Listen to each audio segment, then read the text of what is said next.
Boa noite a todos. Vamos começar uma live. Combinei de falar um pouco a respeito do tema do gerenciamento financeiro, né, da administração de dinheiro, de administrar o modelo dos potes. E o modelo dos potes, ele tem uma característica bem interessante, que ele faz com que quem siga esse modelo não tenha nenhum tipo de dívida, né? Não estoure o orçamento no final do mês, porque automaticamente a gente cria um controle financeiro dentro da divisão do dinheiro dos potes.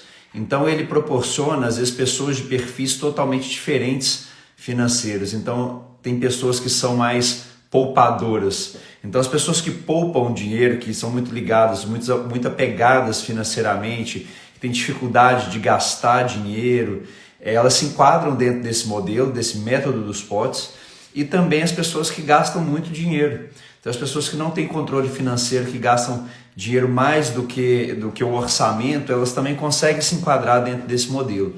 Então ele acaba adequando perfeitamente aos dois modelos. Então tanto quem tem esse modelo de ter essa restrição financeira, de ter dificuldade de gastar, de guardar demais, quanto as pessoas que acabam estourando o orçamento.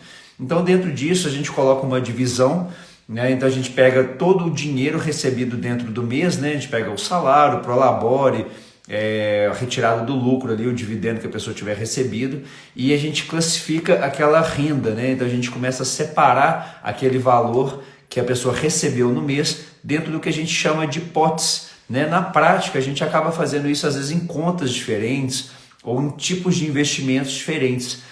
Tá certo? Então a gente pega o total recebido ali dentro do mês e aí a gente começa a dividir aquele valor dentro de outros destinos, né? Então a primeira parte da divisão do valor a gente começa a fazer para as necessidades. Então tem custos mensais de todas as famílias que independem, vão acontecer de qualquer jeito, são os custos básicos, né? Então a pessoa tem um condomínio para poder pagar, a conta de água, a conta de luz, tudo isso, ou seja, tudo isso está ligado, né, a essa situação. Então a gente pega justamente essa parte e tem que dividir ele sugere, né, uma sugestão básica para poder começar, seria algo em torno de 55%. Então esse valor inicial ele seria totalmente ligado para essas despesas de necessidade. É lógico que no início do processo de ajuste financeiro, nem todas as pessoas vão conseguir se adequar a esse percentual. Então pode ser que tem que se flexibilizar no início para ser adequado para depois ele fluir normalmente, né? Então assim, ou seja, 55% do dinheiro todo recebido, então vamos imaginar uma pessoa que recebe um salário de 10 mil reais por mês. Então, na mesma hora que ela recebe aqueles 10 mil, ela separaria 55%, seria o equivalente a 5.500 para poder pagar todas essas despesas básicas financeiras, né? Justamente esses exemplos que eu acabei de dar. Então é a conta de água, de luz, a conta de telefone, de internet, o condomínio, eventualmente o aluguel, né? Então assim, seria esse tipo de despesa que são as despesas básicas. Então esse é o primeiro ponto. E diante disso, né, dessa organização, a gente divide o restante em outros potes financeiros, em outros potes menores, que ali a gente vai ter essa possibilidade de adequar tanto quem tem dificuldade de guardar dinheiro no final do mês, né? Porque assim, essa divisão já é feita no momento que a pessoa recebe, e aí está um grande diferencial desse modelo, porque é muito difícil, né? A questão financeira, ela envolve muito mais do que só o número. Muita gente fica ligada só assim, X mil reais, tantos reais e tal. E não é só o número, não é só o efeito matemático, o dinheiro é muito mais do que isso, né? O dinheiro envolve, a gente classifica o dinheiro quase como se fosse uma espécie de uma energia, né? Então, ou seja, o dinheiro, na verdade, ele envolve muita questão emocional, né? Quantas compras a gente faz emocionalmente? Né? Você toma a decisão de fazer uma compra sem ter, às vezes, aquele dinheiro na mão, vai pagando no cartão de crédito e vai já vivendo com o cartão atrasado, né? Assim, o salário que recebe do mês é para pagar as despesas do mês anterior que foram gastos no cartão de crédito. Então tudo isso vai atrapalhando esse planejamento financeiro ao longo do tempo e faz com que muita gente fique no que a gente chama de corrida dos ratos, né? Que aquele autor americano, do Pai Rico, Pai Pobre, né? Robert Kiyosaki, ele definiu como corrida dos ratos. O que seria essa corrida dos ratos? É justamente isso, a pessoa ganha um valor mensal e a partir dessa mudança, né, que ela chega todo mês que ela ganha aquele valor, ela tiver um aumento de salário, imediatamente, qual que é a tendência? A tendência é que a pessoa tenha um aumento de despesas financeiras. Então ela tende a comprar um supermercado mais caro, comprar mais itens, às vezes mudar de bairro para um bairro que tem um custo de vida mais alto, trocar um carro por um carro mais caro, que vai exigir mais custo de manutenção, imediatamente, sem ter uma folga financeira para isso. Então a pessoa tem um aumento de R$2.000, imediatamente ela faz o quê? Ela aumenta o custo de vida dela, aqueles mesmos R$2.000. E aí a pessoa tem de novo um aumento financeiro, ela aumenta de novo o custo de vida na mesma proporção. Esse que é o grande desafio. Então, a dica aí no caso é não crescer a despesa na mesma proporção que teve o aumento de custo. Então, o modelo dos potes ele serve justamente para poder dividir isso. Então, quando a pessoa pega e tenta limitar a vida dela a 55% de toda a renda que ela recebe para as despesas básicas, tá, gente? Não estou falando aqui de todas as despesas, é apenas para as despesas básicas, as despesas que realmente a pessoa não consegue viver naquele mês. Então, como eu estava falando aqui antes, que no início pode ser que seja muito difícil para a maioria das famílias que estão vivendo, assim, naquele momento talvez de praticamente, né, tudo que ganha, gasta, né, que é muito comum, né, ainda mais num país como o nosso, né, que as pessoas não têm esse conhecimento financeiro. A pessoa vive em função disso, né? Então ela ganha, gasta e nunca sobra, né? Ela nunca tem sobra financeira, nunca vai atingir uma tranquilidade financeira em função disso. Então ela pega e gasta aquele dinheiro imediatamente. Então nesse início vai ser difícil adequar esse percentual, mas é a sugestão para poder, né, a gente ter pelo menos um ponto de partida. E obviamente isso pode ser adequado ao longo do tempo. Tá certo? Então, basicamente seria esse princípio, primeiro seria esse. Então, recebeu o valor, então exemplo de uma pessoa recebeu R$10.000, imediatamente ela já distribui o dinheiro dela dentro dos potes, ou no caso poderiam ser contas, ou então investimentos financeiros. Então, no caso meu pessoal, por exemplo, eu divido em tipos de investimentos. Né? A pessoa pode pegar também uma planilha financeira, mas a planilha existe mais a possibilidade de furar, né? Ou seja, a possibilidade de não fazer isso funcionar na prática. Isso aí eu acho que seria recomendado só para quem já tem uma experiência maior, para quem já está acostumado a gerenciar, que já gerencia bem o dinheiro, aí sim pode simplesmente usar só uma planilha financeira.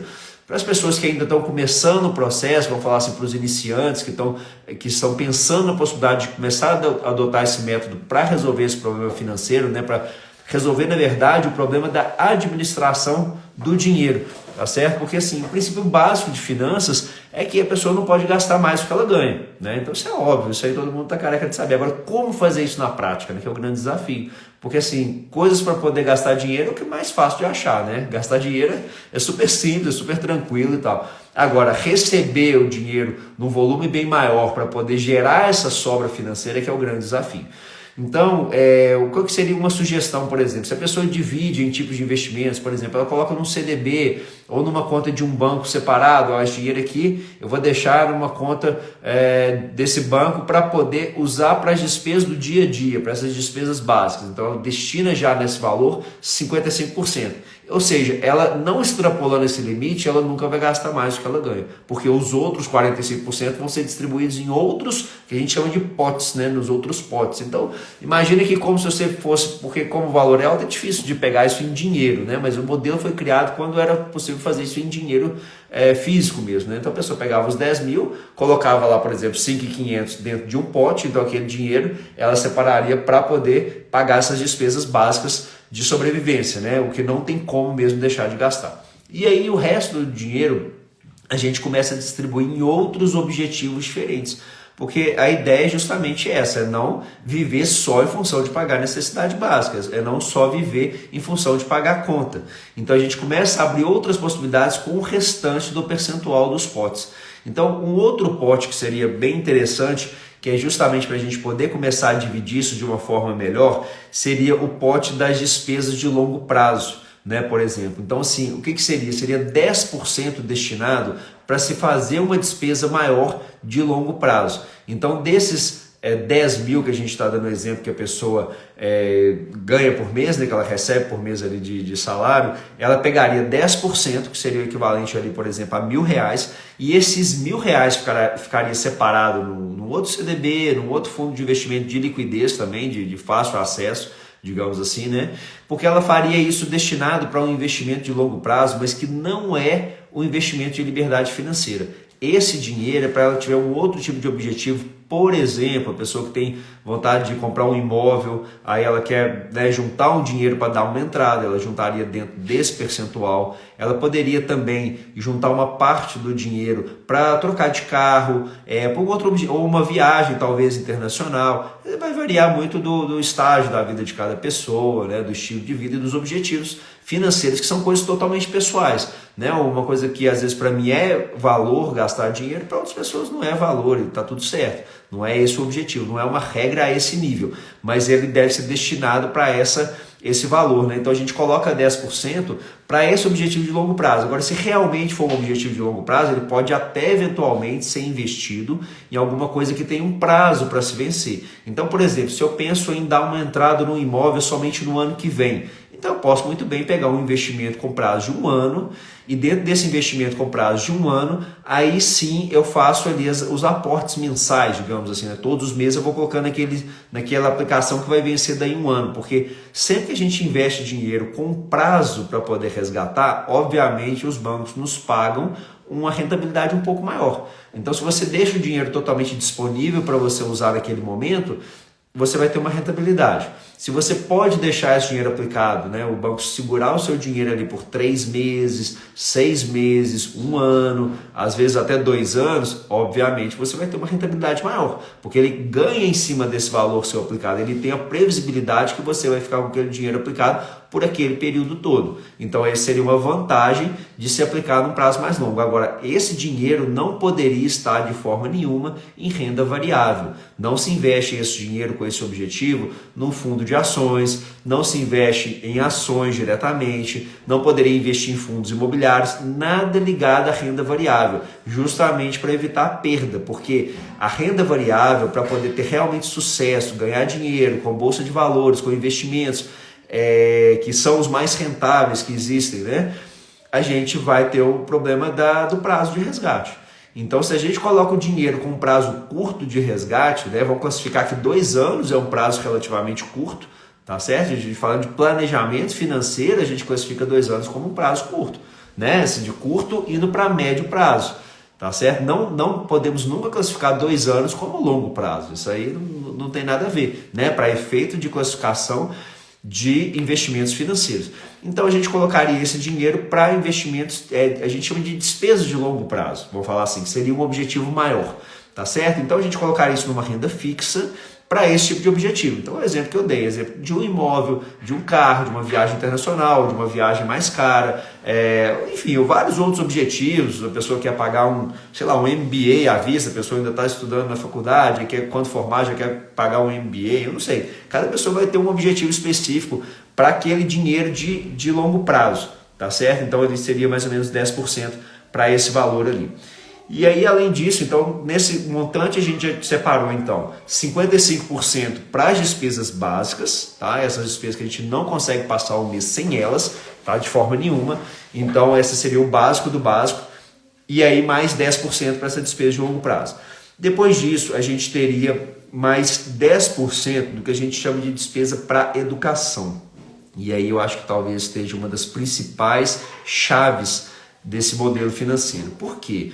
Esse investimento em educação faz com que muita gente que está, vamos dizer assim, talvez acomodado na carreira profissional, né? O que é muito comum. Então a pessoa às vezes estudou ali, terminou o 2º grau e às vezes começou uma faculdade, formou na faculdade e terminou a faculdade, ela simplesmente começa a trabalhar e fica naquele marasmo, digamos ali, né? E a vida começa a entrar naquela corrida dos ratos que a gente falou. A pessoa começa a ser promovida no trabalho, tudo que ela tem de aumento de salário, imediatamente ela aumenta o custo de vida, porque ela vivia com 10 mil, aí ela passa a viver com 12, na hora ela arruma algumas despesas para poder chegar nos 12. Aí ela passa a ganhar 15, na hora ela já arruma um monte de despesa para virar 15. E aí fica sempre nessa, ganha, gasta, ganha, gasta, ganha, gasta e nunca sobra dinheiro, né? Então esse é um grande desafio que a gente tem nesse modelo. Então o que entra essa despesa para a educação, né? O que seria a chave desse modelo da educação? É uma parte de investimento no desenvolvimento pessoal.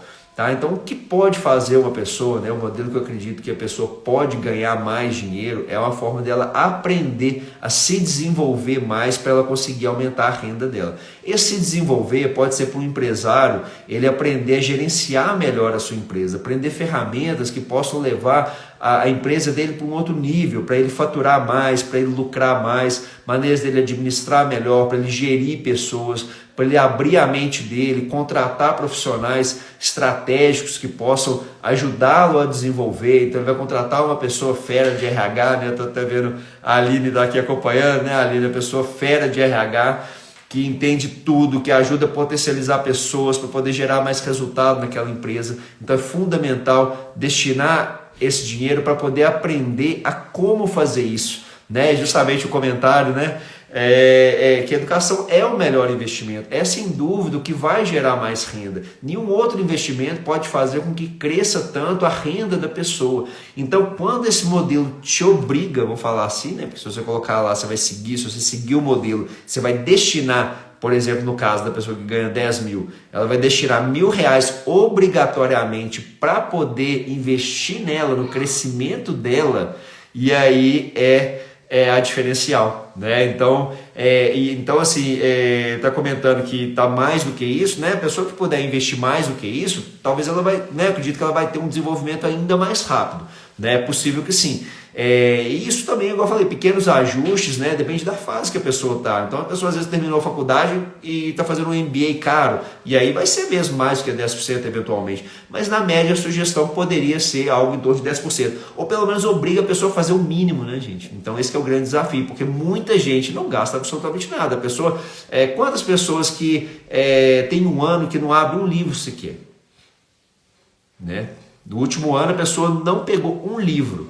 No último ano, a pessoa não assistiu uma live de alguma coisa de aprendizado, um conteúdo no YouTube, a pessoa não pagou nenhum curso, não investiu em nada que pudesse levá-la para um nível melhor, porque ela é uma forma de cortar caminho, né? Então a gente ficar tentando, né, tentativa e erro, tentando aprender as coisas por ela própria, né? Assim, a chance de desenvolver e o tempo que pode ser levado para desenvolver é muito grande. Então, às vezes, você lê um livro inteiro, aí você tem um insight, uma frase, uma coisa que muda a vida daquela pessoa, ou que pelo menos dá um ponto de partida a mais para ela poder ter um resultado melhor, poder ganhar mais, poder evoluir, né, em todas as áreas, né, da vida como um todo, dar mais estabilidade. Então, esse seria um ponto de partida. Tá certo? Então, investir esses 10% na educação, no desenvolvimento, em cursos de áreas que podem fazer com que a pessoa, por exemplo, investir em curso na área financeira. Então, tem cursos ligados à questão de mentalidade financeira, para a pessoa entender mais como é que funciona a cabeça das pessoas que conseguem ter mais dinheiro, porque a pessoa que tem mais dinheiro, isso não é por acaso. A pessoa pensa de forma diferente de uma pessoa que tem pouco dinheiro. Tá? Então isso é um ponto básico. Então assim, você aprender a desenvolver a mentalidade das pessoas prósperas, das pessoas que têm resultado financeiro, ela é totalmente diferente das pessoas que não têm resultado financeiro. Então esse é um ponto de partida para poder mudar esse ponto específico. Então esse investimento em educação, ele é fundamental. Então às vezes a pessoa está começando, que ela comece comprando um livro de uma área que ela goste, né, um custo mais barato, né, e aí com o tempo ele vai aumentando isso aí. O Pedro, vai sim, viu, Thiago, né? Vai ficar salva, tá? Eu tô criando conteúdo aqui para justamente nem todo mundo vai poder acompanhar aqui ao vivo, mas aí depois pode assistir com mais calma aí, tranquilo, tá certo? Então, gente, continuando aqui. Então, essa parte da educação é fundamental, porque ela vai fazer com que a renda aumente. É ela que vai fazer a pessoa chegar em outro nível. Então, é ela que vai fazer com que a pessoa que ganha 10 mil passe a ganhar 12, passe a ganhar 15, passe a ganhar 20, ou isso não tem limite. Então, e outra coisa, gente, essa questão do investimento na educação, ele começa, né? Quem tá parado, quem, né, já formou há muito tempo, tá meio ali tranquilão, não está preocupado com isso, e a pessoa começa, ela tem dificuldade de gastar, porque ela, poxa, eu vou gastar tanto no curso, será que vai valer a pena? Aí a pessoa gasta com aquele dor, com aquele peso, Mas à medida que ela começa a ter resultado, cada vez mais ela se dispõe a gastar mais, né? Porque a renda dela aumenta também. E outra coisa, quanto mais fácil a pessoa tiver o contato com a pessoa que teve o resultado que ela quer, mais rápido é o processo. Então uma coisa é você fazer um curso de 1 ano, numa sala com 40 pessoas, não sei o que e tal. Outra coisa é você ter um contato direto com o mentor, com o criador do método, com o escritor do livro, com o cara que criou aquele modelo. Poxa, se você tiver uns 5 minutos de conversa com esse cara, em 5 minutos talvez resolva coisas que você nunca imaginou que poderiam resolver. Né? Então esse é o diferencial, de você ter contato com pessoas que estão no nível que você quer chegar, ou pelo menos que possam te ensinar alguma coisa naquela área específica que você quer desenvolver. Então esse ponto é fundamental. Então além desses 10%, então até aqui a gente já passou de 3 potes. Né? Então relembrando quais potes que a gente falou, 55% para as necessidades básicas, 10% para investimentos de longo prazo, que na verdade não seriam investimentos, seriam despesas de longo prazo, tá, gente? Eu falei investimentos, mas eu falei errado. É despesas de longo prazo, que seria troca de carro, compra de imóvel para moradia, tá? Porque isso tudo é classificado como passivos, tá? Para efeito de educação financeira, tá, gente? Não é o conceito da contabilidade, não. Então, aquele livro que eu estava mencionando, que é o Pai Rico, Pai Pobre, ele é um dos livros mais básicos de educação financeira, é muito legal para quem ainda não lê, está começando a interessar pelo assunto, é um dos livros que eu acho sugeridos para poder começar nesse caminho, e ele ensina justamente isso, essa diferença entre ativos e passivos. Né? Então, o que seria o ativo, né, para essa definição lá do Robert Kiyosaki? Os ativos seriam tudo aquilo que você coloca dinheiro e que gera mais dinheiro para você. É que coloca dinheiro no seu bolso. Então, se você pensa em comprar um carro, por exemplo, esse carro não vai colocar dinheiro no seu bolso, a não ser que você use ele profissionalmente, né? A pessoa que dirige um Uber, né? Igual eu já trabalhei, até comentei hoje nos stories, né, que eu já fui motorista de táxi, de ônibus, de caminhão, de tudo. Então assim, para quem dirige, para quem tem um veículo e trabalha com ele pode ser uma geração de renda, mas de um modo geral o veículo é para uso próprio, né? Então assim, o Romulo está comentando, ações são ativos. Porque você investe em uma ação com o objetivo de quê? De que ela vai retornar dinheiro para você. Então, quando você compra uma ação, você se torna sócio de uma empresa. Então, quando você se torna sócio de uma empresa, você passa a ter direito aos lucros daquela empresa proporcionalmente ao número de ações que você tem. Então, se você tem 100 ações, você vai receber o dividendo proporcional às 100 ações, que é a sua participação no lucro. Quando você atinge 1000 ações, né, Romulo? Então, você vai ter o dividendo proporcional ao número de 1000 ações daquele ativo específico. Você tem um outro ativo que você atingiu 5.000, 10.000 ações e assim por diante. Então isso vai crescendo. Quanto mais ações você tem, mais dinheiro você vai receber. Ou seja, você está pegando uma parte do seu dinheiro e colocando ele efetivamente para poder trabalhar para você. É esse o grande diferencial quando você investe em ativos. E aí os passivos é tudo aquilo que te consome seu dinheiro, aquilo que tira dinheiro do seu bolso. Então, se você compra um imóvel, mesmo que para moradia, de certa forma, ele vai consumir o dinheiro do seu bolso. Ele não vai colocar dinheiro. Obviamente, você vai deixar de pagar o aluguel, né? Então, se você tem um aluguel, então você vai economizar aquele aluguel. Mas receber dinheiro efetivamente, ele não vai. A não ser que você tenha um outro imóvel investido, né, como investimento, que você receba um aluguel por ele. Aí sim a gente pode classificar esse segundo imóvel como um ativo financeiro, que vai colocar dinheiro no seu bolso. Um fundo imobiliário, ele pode ser classificado como um ativo, porque ele vai colocar dinheiro no seu bolso, né? Uma parte dos aluguéis do fundo imobiliário vão voltar para você. Então é muito importante que a gente tenha clareza de onde que a gente coloca o dinheiro, se a gente está colocando em ativos e passivos. Então qual que é o grande diferencial das pessoas ricas, vamos falar assim, das pessoas que têm dinheiro? Elas têm ativos. Elas fazem com que uma parte do dinheiro delas trabalhe para elas. Esse é o diferencial. E quanto mais ativos as pessoas têm, mais retorno ela vai ter, mais dinheiro ela vai receber, mais o dinheiro dela vai gerar dinheiro para ela, tá certo? Então, boa pergunta, né? Se eu considero 10% como ativo, sem dúvida, eu acho que o ativo mais importante que a gente tem é o que está aqui dentro, né? É o aprendizado, é esse desenvolvimento. Então, se a pessoa está estudando, está fazendo curso, está lendo livros, né, que sejam ligados à área de desenvolvimento, está vendo vídeos no YouTube que vão acrescentar alguma coisa, está vendo uma live que vai acrescentar alguma coisa, escutando um podcast, tudo isso faz parte do investimento em educação. Alguns consegue-se gratuito, né? Acho que a internet ajudou muito esse processo. Para quem quer se desenvolver, crescer e aumentar a renda, Hoje em dia a gente está no melhor cenário, né? Um acesso a informações que há 10, 20 anos atrás não era tão fácil, hoje está muito disseminado, só que a gente tem que saber filtrar, né? Então, assim, esse é um grande desafio, porque assim, como tem muita informação, a gente tem que ir sabendo filtrar que tipo de informação que é relevante, que vai nos levar para onde que a gente quer, para nos levar para ter o resultado que a gente quer ter, ou então tipo de informação que não vai nos levar, né? Tipo de informação, inclusive, que pode nos atrapalhar no caminho. Então, talvez esse seja um ponto um pouco perigoso. Eu acho assim, o investimento em educação, ele, com certeza, é considerado como um ativo, né? Igual você falou muito bem, ele não é percebido imediatamente, né? Muito interessante isso, principalmente no começo. Eu acho que quem está parado, né? Eu posso falar da minha experiência. Então, assim, eu formei, eu tinha, se eu não me engano, na faixa de 28 anos, mais ou menos. E depois que eu formei, eu fiz uma pós-graduação, até nessa área que hoje eu trabalho, né, um pouco de mercado de capitais, e comecei a dar aula na área, na faculdade lá na UNA.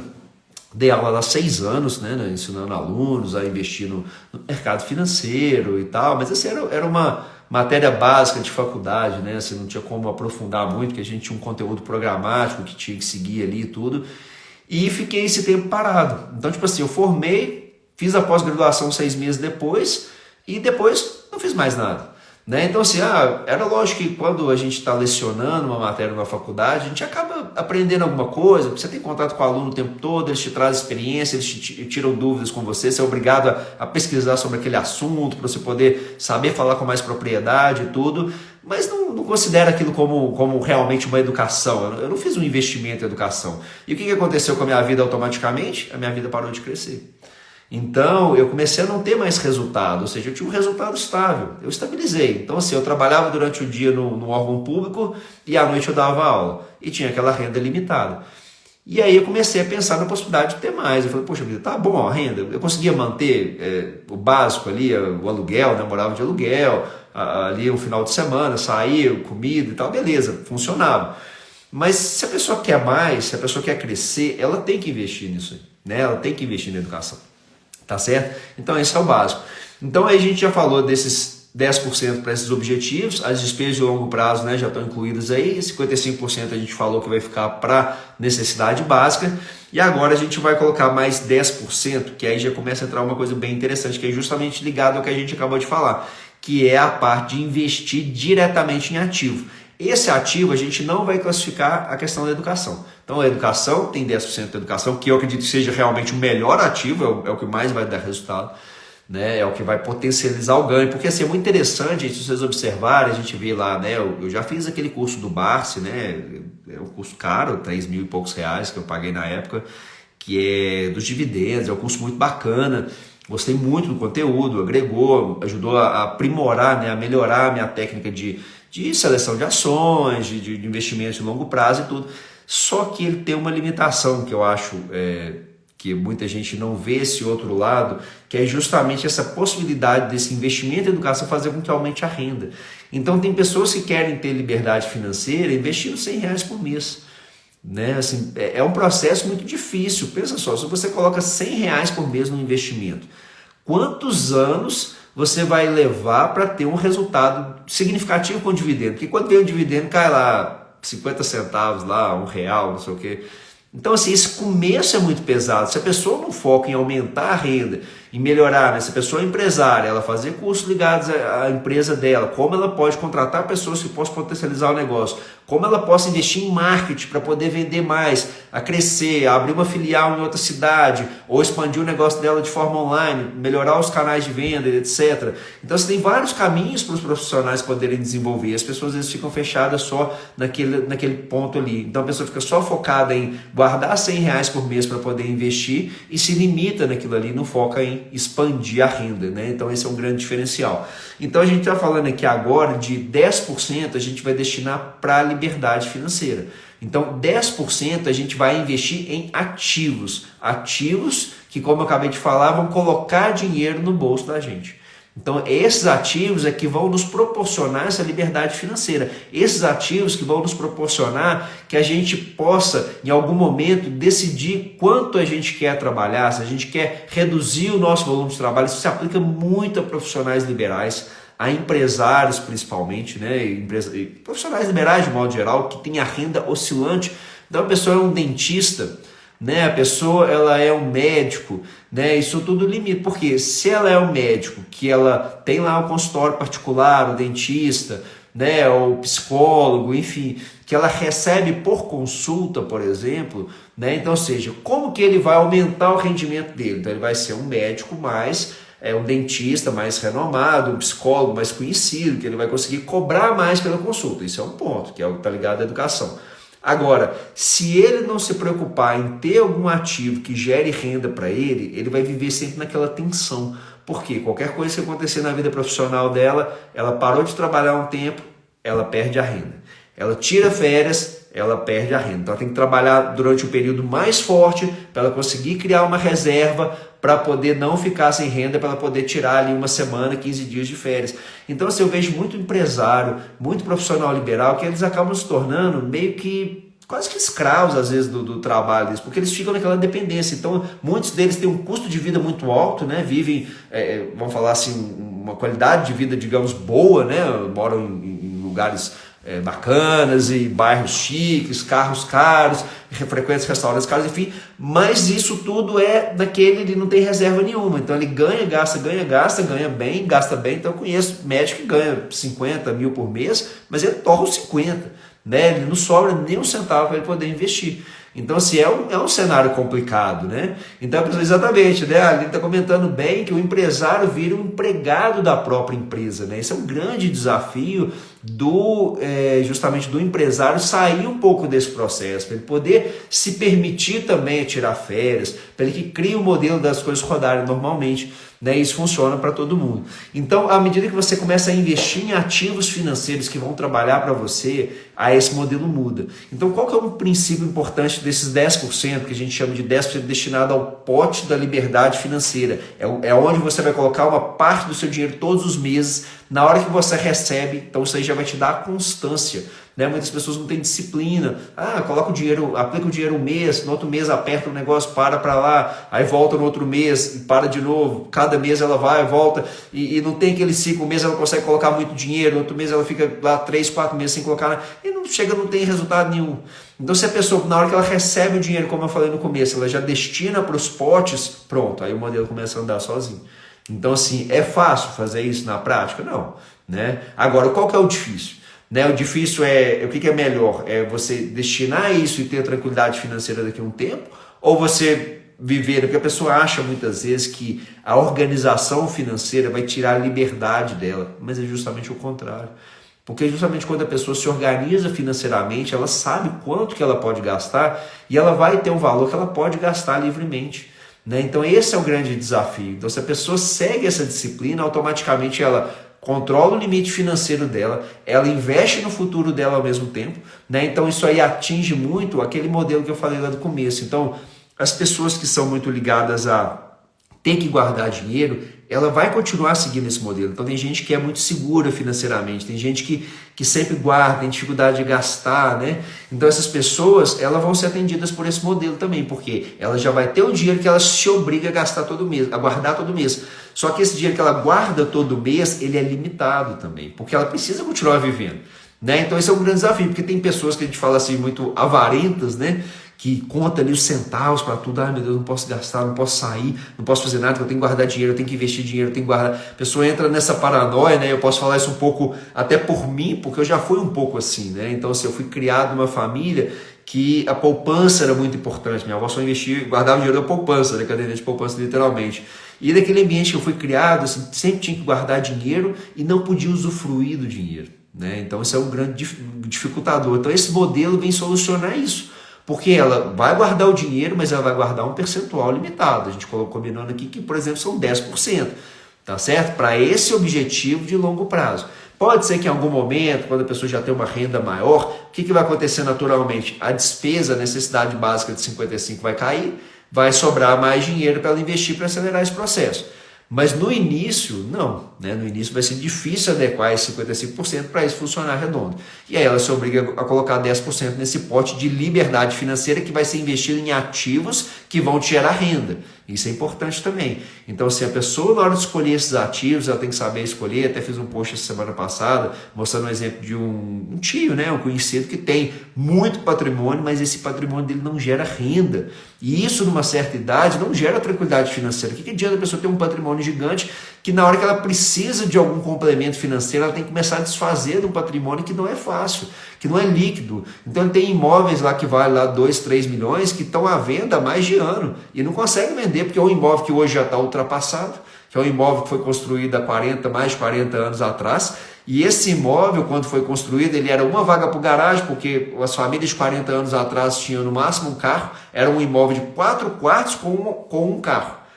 Né? Hoje em dia, as famílias que moram num imóvel, num bairro de luxo de 4 quartos, não vão ter um carro só, normalmente, né? A maioria das famílias. E aí já dificulta vender o imóvel, porque só tem uma vaga na garagem.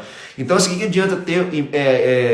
e não consegue alugar também, por causa do mesmo problema, né? A dificuldade. E o condomínio desse imóvel é caríssimo.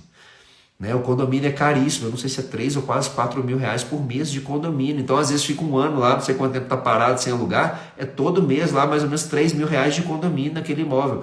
Fora também a questão do IPTU e as despesas que ele dá de ficar parado, porque o imóvel fica parado, aí o cano começa a vazar, dá um probleminha lá, e é muito bem o que o Rômulo está comentando, né, Rômulo? Que o patrimônio não paga conta. Né? Então, se não adianta a pessoa ter um patrimônio muito grande se esse patrimônio não gera renda. É melhor ter o patrimônio do que não ter nada? É claro que é, né, gente? É óbvio. Mas não seria esse o modelo, tá certo? Então, se a gente pode investir, então é interessante isso, que às vezes uma pessoa com um patrimônio menor, ela tem uma renda muito maior, porque ela sabe investir o dinheiro dela, ela sabe colocar em ativos que realmente trabalham para ela e fazem com que isso defina, né, as outras coisas. Né? Então, tá perguntando se 10% é pouco. Não, no início não é pouco. Tá? No início não é pouco, porque as pessoas não conseguem fazer nem 10%, de um modo geral. Mas assim, é só um modelo, tá? Então, é interessante você ter clareza que isso é um modelo que eu te falo assim, hoje mesmo, na minha prática, na minha realidade, de acordo com a minha renda, eu não sigo exatamente os 10%, eu destino mais. Porque hoje eu consigo arcar com os meus custos básicos, a minha necessidade, em menos de 55%, mas não era assim há 3, 4 anos atrás. Então eu acho que esse modelo é um modelo para quem está começando. E aí, com o tempo, você vai afinando, porque vamos supor, você tem 55% da sua renda para poder gastar, né, com despesas básicas. E se você não atinge aquilo, você vai ficar inventando mais o quê? Se você tem alimentação que te satisfaz, você mora num bairro que te satisfaz, você tem um condomínio, né, você tem uma estrutura para pagar condomínio, água, luz e tal, ainda sobra dinheiro, você vai fazer o que com esse dinheiro? Você vai destinar para os outros potes, tá certo? E aí dentro desses potes, para acelerar o processo de liberdade financeira, é lógico que seria o ideal que a pessoa aumentasse o aporte nesse pote de liberdade financeira. Importante desse pote, evitar ao máximo vender os ativos. Tá? Isso é muito importante nesse poste da liberdade financeira. Por que não vender os ativos? Cada vez que você vende um ativo, ou seja, imagina que o ativo seria a galinha, tá? E você precisa dos ovos daquela galinha, é o que o Rômulo acabou de comentar. Então, toda vez que se você matar a galinha, da onde você vai ter ovos? Então as pessoas ficam vendendo o patrimônio. E outra coisa, cada vez que você vende esses ativos que estão nessa conta, você vai estar pagando impostos para o governo, que são altos, impostos ao investimento são de 15% a 20% de modo geral, né? Na renda fixa ele vai lá de 22,5%, 20%, 17,5% até 15% se você deixa por mais de 2 anos. Então você tem a tributação que vai para o governo, que não tem como fugir, toda vez que você vende, que você resgata. Então isso é interessante. Então se a pessoa investe para longo prazo, por exemplo, a parte que está na renda fixa, né, não é o ideal, mas se a pessoa tem uma parte de renda fixa que ela coloca para o longo prazo, é interessante que ela compre o título o quê? Mais longo possível. Porque cada vez que o dinheiro resgata na conta, ele paga imposto. E as pessoas não percebem isso. Né? Parte das pessoas, né, não consegue entender esse modelo. Então ela fica sempre aplicando o dinheiro ali no curto prazo, ela aplica para 3 meses, aí o dinheiro resgata, cai na conta, paga imposto. Aí aplica por mais 3 meses, resgata automático, cai na conta, paga imposto. E fica gastando dinheiro. Então, se o patrimônio que ela podia aumentar tanto, gente, assim, se a gente pegar uma conta de matemática financeira, jogar isso na calculadora aqui e fazer isso ao longo de 5, 10, 20, 30 anos, o resto da vida da pessoa, as pessoas não têm noção do tanto de dinheiro que elas perdem com esse processo de Toda vez que aplica ali curto prazo, resgata o dinheiro, paga, vende o ativo, né? Porque toda vez que você resgatou o dinheiro, vendeu o ativo, voltou para lá. A pessoa vende ação, é a mesma coisa. Se ela teve lucro, ela vai ter que emitir a DARF, vai ter que pagar aquilo ali. E aí muitas vezes o pior é o seguinte, que a pessoa vende sem saber o que fazer com o dinheiro, porque acha que já ganhou muito dinheiro e coloca numa coisa que vai perder dinheiro. Ela vai estar trocando na hora errada, porque o mercado financeiro ele vai estar o tempo todo mostrando para a gente oportunidades de, é a frase que eu brinco muito, se chama agora é a hora de. Toda hora vocês vão ver, né, no noticiário financeiro, agora é a hora da renda fixa, aí todo mundo saca o dinheiro de uma coisa, vai para a renda fixa. Agora é a hora de investir em ação, vende ação, vai para outra coisa. Agora é a hora de investir nos Estados Unidos, vende aqui, vai tudo para os Estados Unidos. Nos Estados Unidos está ruim, vende lá, volta para o Brasil. Sai daqui, vai para criptomoeda. Vende criptomoeda que agora não sei o que vai para... E fica nesse giro, não chega a lugar nenhum. Em vez da pessoa focar numa coisa, eu vou investir nisso porque eu quero renda. Eu não quero ficar mudando dinheiro para lá, para cá. Cada vez que você gira, você paga dinheiro, paga imposto, paga corretagem, paga um monte de coisa. Os bancos ganham, o governo ganha e você perde. Porque a gente não tem esse dom de adivinhar o que vai acontecer no futuro. Não foi dado aos seres humanos o dom de adivinhar o futuro.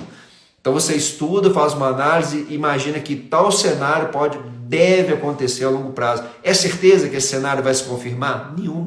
Nenhuma. Tudo pode acontecer. N motivos podem fazer com que aquele investimento dê errado. Mas aí tem técnicas por trás de investimentos que fazem com que a gente minimize esse risco, minimize essas perdas. E uma dessas técnicas, né, porque não é o objetivo de hoje, né, a gente não vai aprofundar nessa parte de investimento, eu faço uma outra depois para a gente aprofundar nisso.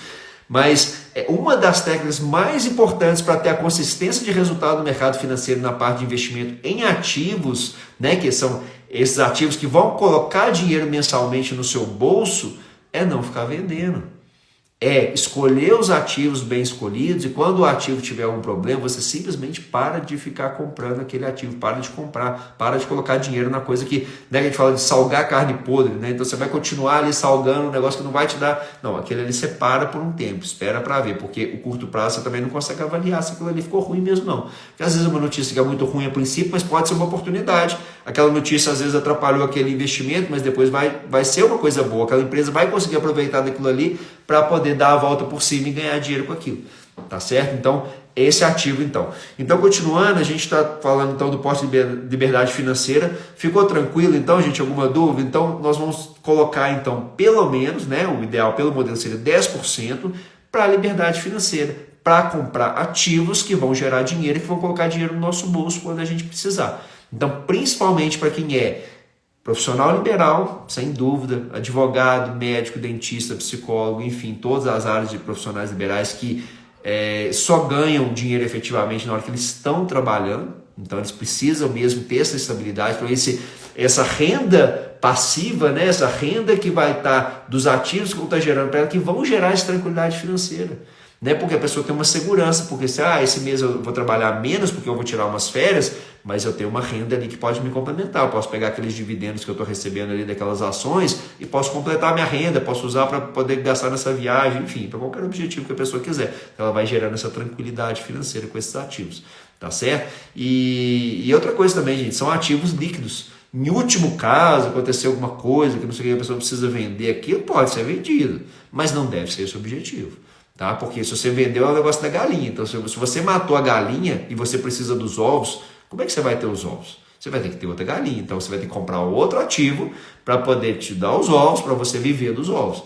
Então, se você matou a galinha, ótimo. Você vai ter um alimento a mais naquele momento. Mas aí depois você não vai ter mais. Cara, que acabou aquela galinha, você não tem mais continuidade naquele processo. Então, é muito cuidado com isso. As pessoas entram nesse processo de vender. Tá certo? Então, esse seria o pote da liberdade financeira. O outro pote, que ele é bem interessante, que ele vem complementar esse pote da liberdade financeira, é o seguinte, é o que a gente chama de pote da diversão. Então, muita gente não entende ou não consegue colocar em prática esse pote da diversão, porque a gente tem modelo de pessoas que eu estava falando, que são pessoas que são muito conservadoras, que guardam dinheiro demais, que guardam muito mais do que 10% e tal, essas pessoas têm dificuldade de gastar. E essas pessoas não conseguem viver, digamos assim, né? Vamos colocar isso entre aspas aqui, né? Porque elas ficam se limitando o tempo todo a gastar porque elas focam muito em guardar. É a segurança, aquele medo de ficar sem dinheiro, medo de passar aperto e tal, não sei o que, a pessoa tudo que ela ganha, o máximo possível, ela economiza em tudo, vive o mais simples possível e guarda dinheiro, guarda. E o outro modelo que é justamente esse da diversão, que é esse pote, a gente vai colocar 10% da renda, que ele é o contrário do pote da liberdade financeira. O da liberdade financeira a gente não vai vender, a gente vai usufruir da renda dele quando ele vier. Então, ou seja, o dinheiro que entrou nesse pote, teoricamente, o dinheiro que você colocou não volta. Ele vai vir o lucro dele, depois os ovos da galinha você vai usar depois. Mas a galinha em si você vai deixar lá botando o ovo, você deixa ele quieto lá, você não vende, não resgata, não gasta aquele dinheiro que você colocou. Você vai gastar o dinheiro que vai ser gerado por você lá. Senão você matou a galinha, parou, ok? Então esse ponto ali está definido. O outro pote, que é esse da diversão, tá? Então esse pote da diversão, qual que é o diferencial desse pote da diversão? Que é ao contrário, é o dinheiro que você tem que gastar todo mês. Então você se obriga à disciplina de ter um dinheiro que você tem que, vamos falar assim, torrar. E por que ele é importante? Pô, mas eu vou ter um dinheiro que eu tenho que torrar esse dinheiro. Por que ele é importante? Você ter que torrar esse dinheiro, esses 10% naquele mês? Porque esse dinheiro, preferencialmente, na medida do possível, 10%, ele deve... Deixa eu só ver aqui, tá? Isso, exatamente. Aprendeu, agora está vivendo usufruindo. É um grande desafio. Muita gente tem esse desafio. Eu tinha esse desafio, né, de guardar o dinheiro e não gastar, né? Então, assim, a gente tem isso. Então a pessoa trabalha. Só que isso vai fazendo o quê? Vai fazendo com que a pessoa desmotive no processo. Porque você está trabalhando e não vê resultado, fica só pensando em longo prazo. Ah, vou investir dinheiro, mas eu vou, daqui 10 anos, daqui 20 anos eu vou usufruir, daqui sei lá quanto tempo. A pessoa sente culpa de gastar. Exatamente, é isso mesmo. Então, assim, falou tudo. Esse dinheiro é para isso, é para a pessoa não ter essa culpa, porque ela já cumpriu todas as obrigações dela com a outra parte do dinheiro. Então, ela já pagou as necessidades básicas, ela já colocou o dinheiro para o longo prazo dela, que é o dinheiro que ela vai usar para trocar de carro, comprar um imóvel, para uma despesa, fazer uma viagem internacional, uma despesa de longo prazo. Ela já colocou uma parte do dinheiro que ela se obrigou a colocar na geração de liberdade financeira, que é investir em ativo, que vai gerar dinheiro e tal, para poder ter essa tranquilidade financeira daqui a um tempo. Ela já investiu na educação dela para ela aumentar a renda dela, ganhar mais dinheiro. E aí ela coloca o dinheiro para ela poder usufruir do processo, né? O livro que eu li há mais de 20 anos atrás do Mauro Hoff, ele usava o termo "se permita comer algumas cenouras no meio do caminho", né? Era o termo que ele usava. Então, assim, e outra coisa, o interessante desse dinheiro, que se possível, né? Assim, é interessante que a pessoa tente colocar um volume ali, assim, né? Que seria o 10%, mas assim, que às vezes, em alguns casos, por exemplo, eu falo por mim no começo, né? Quando eu comecei com esse modelo lá, uns 4, 5 anos atrás, os 10% era muito pouco, né? Então não dava para ter a experiência que eu gostaria de ter. Porque a ideia desse dinheiro é você ter uma experiência diferente do que você teria normalmente. Então, por exemplo, você tem costume de, sei lá, uma vez por semana ir no fast food, ou uma vez por semana ir num restaurante japonês tal, numa pizzaria tal. Você já tem costume de ir naquele lugar, tá? Então você vai lá toda semana, ou todo mês e tal, beleza, tranquilo. Você já vai lá, então não tem sentido você pegar esse dinheiro que é para diversão, para liberdade, para poder você viver uma experiência diferente e ficar torrando no mesmo lugar que você já está acostumado a ir sempre. Qual seria a ideia do objetivo, né, do que é pregado por esse método de hipótese aí de administração financeira? É que você pegue esse dinheiro e coloque ele numa coisa que você não está acostumado a fazer, que você se permita, que é a questão da culpa, você tira a culpa do processo, a viver uma experiência que você não está acostumado a viver. Então, quais são os exemplos de experiências, por exemplo, que a pessoa pode, né? Cada um vai ter a sua pessoal, cada um tem um gosto, cada um gosta, destina para uma coisa. Mas, por exemplo, ir num restaurante melhor do que você está acostumado a ir. Eu vou num restaurante que a conta fica em, sei lá, R$200, R$300, R$400. Não, eu vou guardar o dinheiro o mês todo e vou num restaurante que vai me custar os R$1.000 da pessoa que ganha 10 mil, 10%. Eu vou torrar aqueles 1.000 naquela noite, mas vou tomar um vinho, uma cerveja especial, uma bebida que a pessoa goste, vou escolher o prato sem olhar o lado direito do cardápio, né? Não olhar o quanto custa o prato, né? Que muita gente escolhe o prato que vai comer pelo preço. O frango é mais barato, né? Eu vou escolher esse. Não, a ideia disso é ter essa experiência. Não, eu vou escolher, a pessoa gosta, eu sou alérgico a frutos do mar, mas tem gente que gosta de camarão, né? Eu gosto de camarão, vou comer um prato que custa, sei lá, R$150, não sei. Enfim, a pessoa vai se permitir viver uma experiência diferente. Então, num restaurante mais caro, por exemplo, né, a pessoa vai estar vivendo aquela experiência que envolve muita coisa. Então, assim, envolve porque isso que é justamente o oposto, né, que é a mentalidade dessa seria da abundância, o oposto da escassez, é que a pessoa está naquele ambiente, ajuda a levar a pessoa para um nível mais alto. Porque se a pessoa começa a viver um ambiente de um restaurante um pouco melhor do que ela está acostumada a ir, de um ambiente que ela é mais bem atendida, que ela bebe uma bebida mais gelada, que o prato chega com um sabor melhor, ou enfim, né, o que a pessoa curta aquele momento, né, pela localização, pelo ambiente que ela está vivendo, isso motiva ela a mais o quê? A estudar mais, para poder aumentar a renda, para ter mais experiências desse tipo. Então vira um ciclo positivo, porque quanto mais a pessoa vive uma experiência dessa, mais ela se motiva, ela sai daquela estagnação ali de ficar 10 anos sem ler um livro, sem ver um vídeo no YouTube que agrega, sem ela fazer nada para poder se desenvolver, sem fazer um curso, sem nada. Aí ela fala, puxa vida, para eu ganhar mais dinheiro, eu preciso me desenvolver. A gente já comentou isso um pouco antes, que a educação é que vai gerar mais renda.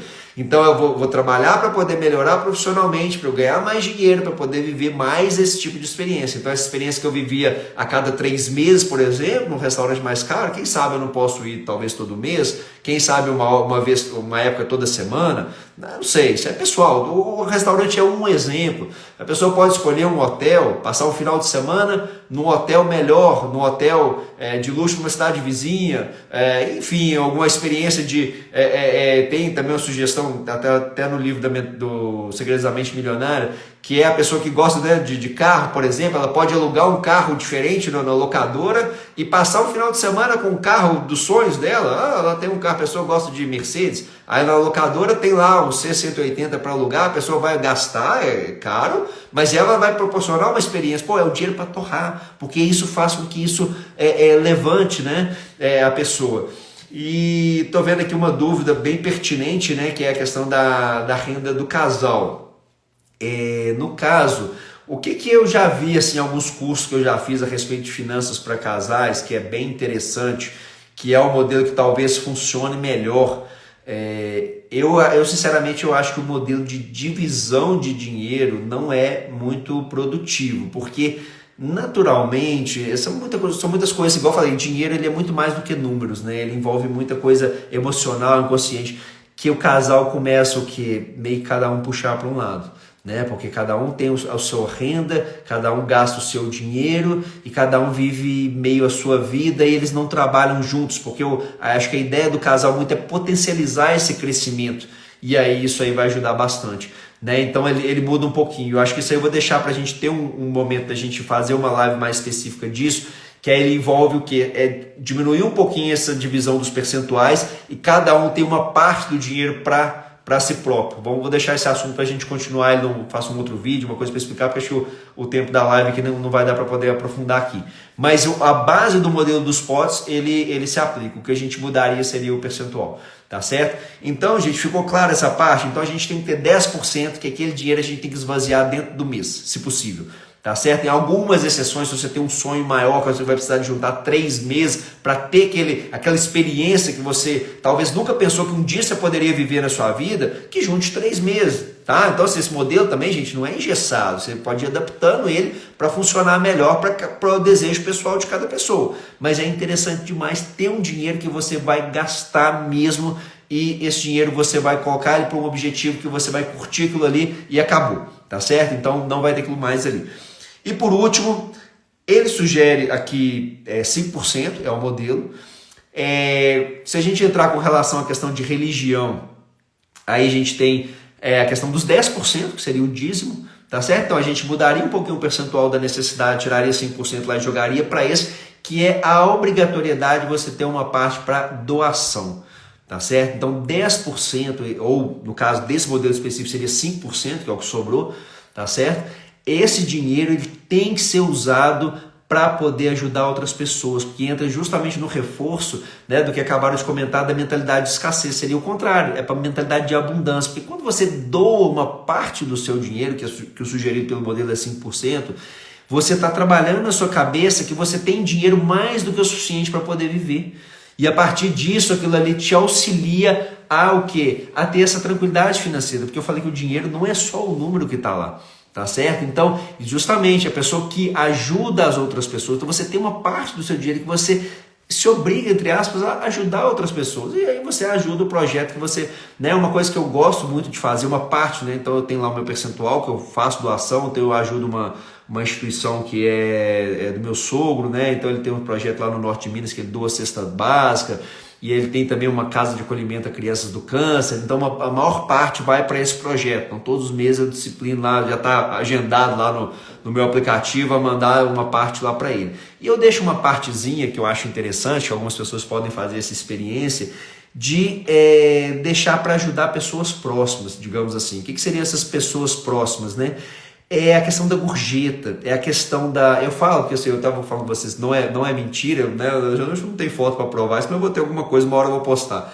Que eu já fui taxista, né? Então eu lembro que eu trabalhava como motorista de táxi, uma corrida dava R$7 e uma pessoa me dava 10 e mandava eu ficava ao controle, aquilo ali ganhava o dia com aquela experiência. R$3 para mim ali, naquela época, quase 20 anos atrás, mudava, era muito bom para mim, ajudava muito, era meu almoço do dia na época. Então, assim, se você é uma pessoa, um garçom que fez um trabalho bacana, te atendeu de um jeito diferenciado, além dos 10%, por que não dar mais R$10, R$20 para ele? O cara que carrega uma mala para você no hotel, por que não dar ali R$5, R$10, R$20, não sei, R$50? Cada um vai ter um valor para poder doar. Mas usar uma parte desse modelo de doação para ajudar essas pessoas, um entregador do iFood que vai na sua casa debaixo de chuva levar comida para você, chegar lá todo molhado, por que não? O iFood já está cobrando a entrega do cara, é obrigação fazer isso de forma nenhuma. Mas por que não ajudar aquele cara que está passando por aquela situação ali? E para ele, R$5, R$10 é muito dinheiro. E para você não vai ser, porque você já vai estar dentro do seu modelo, já vai ser o dinheiro que você já destinou no início para poder dar para doação. Entendeu? Então, assim, é muito interessante esse processo. Então, é aquela pessoa que está ali trabalhando duro ali, que se você puder contribuir com ela dentro do seu modelo, não vai pesar para você, não vai ser difícil para você. E para aquela pessoa vai fazer muita diferença. Então, você vai ser mais bem visto, você vai ser mais bem tratado, você vai poder viver experiências diferentes, porque você está ajudando uma pessoa que está precisando, que está te servindo muitas vezes. Então, é uma roda que contribui, né? Que um ajuda o outro e aquilo ali vai fazendo com que o dinheiro circule. Igual eu falei, o dinheiro é mais do que só número, ele é energia, ele tem mais coisas envolvidas e aquilo vai contribuir para quê? Para que naturalmente você receba mais dinheiro, para que as coisas, eu acredito nisso pelo menos, né? Que as coisas na sua vida fluam melhor. Tá certo? Então, muito bem, Tatiana, exatamente. Então, assim, tudo que a gente faz são sementes, eu concordo 100%. Então, quando a gente entra nesse processo que a gente está plantando alguma coisa, a gente vai ter uma colheita por isso. A gente não sabe o dia de amanhã, a gente não sabe qual a experiência que a gente vai viver, o que vai acontecer com a gente, por que não, se a gente tem condição de ajudar naquele momento. E ajudar a gente também, assim, pelo menos a minha opinião, eu assim, não precisa concordar, né? Mas por exemplo, a pessoa que às vezes ajuda uma pessoa na rua fica preocupada, meu Deus, será que o cara vai comprar cachaça com aquele dinheiro ou ele vai usar com outra coisa e tal? Isso não compete a gente. Eu acho que isso, a gente fazendo a nossa parte, a parte do outro depende do outro, né? Então, se a gente ajudou, se a pessoa destinou aquilo ali para um fim que não é legal, exatamente, né? Eu concordo 100%. Então, assim, né, não fica naquela situação. Então, isso vai nos ajudar sempre. Então, gente, resumindo, né, assim, infelizmente o nosso tempo aqui já está no finalmente, a gente continua esse assunto achei bem interessante esse comentário da questão da finanças de casal. Eu vou pegar aqui o que eu já tenho aqui de finanças de casal, que vai ajudar a clarear algumas famílias, que eu vejo que isso é um problema também de muita gente. Eu já tive muito problema com a minha esposa. Então, acho que tudo é um desenvolvimento contínuo, né? Então, assim, eu uso um modelo que é derivado desse aí que a gente está comentando, que ajudou muito a resolver esse problema, que hoje eu praticamente, graças a Deus, eu não tenho mais esse problema com ela por causa dessa mudança da separação do dinheiro. Que a gente junta o dinheiro, mas a gente tem um dinheiro próprio que a gente trabalha separado, que é um dinheiro que, assim, que eles falam que a gente não pode perguntar com que a outra pessoa gastou o dinheiro. É uma experiência interessante. Então vamos deixar isso para uma próxima live. Então, resumindo, então, né, o que o modelo prega? Que a gente é um modelo de partida, mas que pode ser adequado de cada pessoa. 55% para necessidade básica, 10% para despesas de longo prazo, para aqueles grandes objetivos que a gente pode ter na vida, igual eu falei de imóvel, né, carro, enfim, viagem internacional, viagem para lugares mais caros, né, um objetivo específico. 10% para a liberdade financeira, que é o dinheiro que a pessoa tem que colocar em ativo e esse dinheiro ela não pode tirar, 10% que ela tem que torrar, que é os 10% de diversão, que é para ela poder viver essas experiências que vão ajudar ela a levar ao nível, 10% para a educação e no caso do modelo especificamente ele coloca 5% para doação. Obviamente pode ser ajustado os percentuais, mas é um grande ponto de partida para poder ter esse início aí de organização. E o que é o legal do modelo para a gente finalizar, gente, é que uma coisa que eu acho sensacional, quem consegue seguir esse modelo, né, o exemplo que a gente falou de 10, a pessoa ganha 10 mil e ela pega os 10 mil e já joga o dinheiro nos potes ou nas contas ou nos fundos separados, né, para cada objetivo, o que acontece com ela? Ela nunca vai ficar sem dinheiro. Vocês concordam que ela nunca vai ficar sem dinheiro? Porque se ela pega esse valor e coloca dentro desses potes, ela limitou o gasto dela, porque ela recebeu 10 mil e dividiu o dinheiro. Ela vai ter que se virar com aquele dinheiro que está dentro dos potes. Então ela vai ter que adequar a vida dela àquele modelo. E naturalmente, quando ela investe ali dentro da parte de educação, ela vai fazer com que aquela renda dela tenda a crescer ao longo do tempo, que é o melhor investimento que a gente já comentou. Tá certo? Então, respondendo a pergunta do Fernando, o modelo prega isso, tá, Fernando? Assim, hoje eu já consigo mudar um pouco isso no meu caso pessoal, mas isso foi depois de bastante tempo, tá? Durante muito tempo eu comecei, na verdade, quando eu comecei, para ser muito honesto, eu comecei com 5% de investimento, porque a minha despesa era alta e eu não conseguia me organizar, eu organizava o mês e não tinha constância. Né? Então era essa questão aí que ajudou muito. Então eu comecei com 5% e depois cheguei a 10%, fiquei um bom tempo com 10% e depois eu consegui reduzir a minha necessidade e hoje eu consigo investir mais. Mas isso foi muito tempo de desenvolvimento para poder mudar isso. Tá certo? Então esse é um ponto de partida. Então a gente está falando aqui de um ponto de partida que com o tempo você vai aprimorando, né? Como eu falei mais lá no começo. E tá certo, gente? Então assim, a live vai ficar salva. Agradeço demais todo mundo que participou, que contribuiu.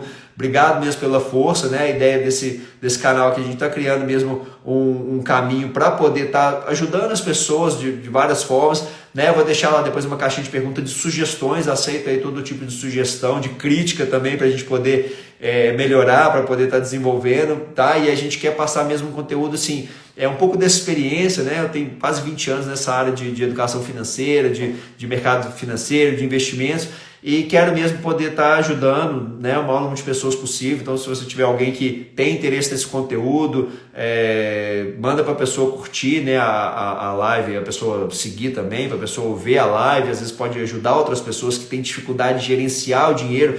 Então, assim, esse modelo é muito legal por isso, porque se você joga o dinheiro nos potes, você nunca fica sem dinheiro. E outra coisa, o seu dinheiro vai sempre aumentando, porque você está investindo pelo menos 10% em ativos, e esses ativos estão gerando renda. Se eles estão gerando renda, o seu dinheiro está aumentando. Então, quem consegue seguir esse modelo do pote, ela com certeza vai ter mais tranquilidade financeira, porque ela limitou os gastos, ela não gasta mais do que ela ganha, que é o princípio básico de educação financeira, e pelo menos, no mínimo, 10% ela está jogando aonde? Nos ativos que vão gerar mais renda, que vão gerar mais patrimônio para a pessoa, porque aquele dinheiro ela não vai vender. Então, naturalmente, ela vai crescer financeiramente. Agora, o grande desafio para realmente crescer financeiramente é investir na educação, né? Isso que é o modelo que a gente falou aqui, para poder aumentar a renda. Porque sempre, em qualquer área, os profissionais mais valorizados são os profissionais mais qualificados. Se é um empresário mais qualificado, ele vai ganhar mais do que um empresário que não tem qualificação. Se é um profissional que recebe lá, né, CLT, contratado de uma empresa, um executivo, tem um cargo alto, para ele continuar crescendo, ele precisa continuar se desenvolvendo. Tá certo? Se é um profissional liberal, sem dúvida, ele precisa aprender marketing para divulgar o trabalho dele, ele precisa... Então, tudo isso é investimento em educação. Tá certo? Então, basicamente, gente, eu agradeço muito mesmo a todos que passaram por aqui, que vão assistir a live depois também, mesmo quando salva, tá certo? E vou deixar a caixinha lá para vocês sugerirem outros temas que possam agregar aí no desenvolvimento financeiro de vocês aí também, a gente seguir esse caminho juntos. Grande abraço, boa noite a todos aí, até a próxima aí, gente.